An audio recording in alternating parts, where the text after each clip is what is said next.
Sir గతంలో assembly ఎలక్షన్ల కంటే ముందు బండి సంజయ్ ఉండాలన్న చర్చ జరిగింది.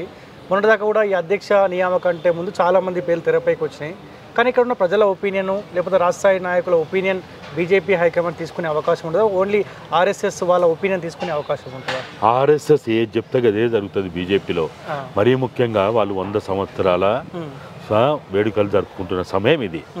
ఈ 100 సంవత్సరాల వేడుకలు జరుపుకుంటున్న సమయంలో వాళ్ళు పార్టీకి ప్రాధాన్యత ఇవ్వాలనుకుంటారు. కానీ ఇప్పుడు మహారాష్ట్రలో ఏమైంది?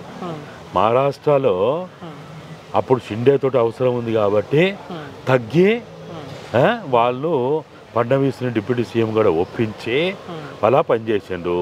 వాళ్ళు చేసిన తర్వాత మొన్న ఎన్నికల తర్వాత ఏమైంది? షిండే చేతులు కట్టుకొని ఒళ్ళు దగ్గర పెట్టుకొని తల వంచుకొని ముఖం సాటేసుకొని ముఖ్యమంత్రి ఫడ్నవీస్ ముడ్డి వెనక తిరుగుతలేడా ఇప్పుడు? ఇవాళ బీహార్లో కూడా గదే జరగబోతుంది చూడండి. ఇవాళ ఏదైతే బీహార్లో వాళ్ళు కొద్దిగా వెనకగా ఉన్నారు, కొద్దిగా సంఖ్య తక్కువ ఉంది కాబట్టి వాళ్ళు అక్కడ నితీష్ తోటి ఏదో చట్టాపట్టాలు వేసుకొని తిరుగుతూ ఉన్నారు. రేపు బీహార్లో కనుక వాళ్ళకు సీట్లు ఎక్కువ వస్తే నితీష్ అంటోడు వాళ్ళ ముడ్డి వెనక తిరుగుకుంటూ ఉండాల్సిన పరిస్థితి వస్తుంది.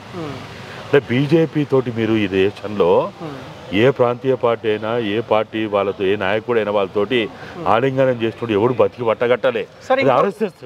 ఆర్ఎస్ఎస్ పద్ధతి అది. ఈటల రాజేందర్ ఆశించడం కరెక్టేనా?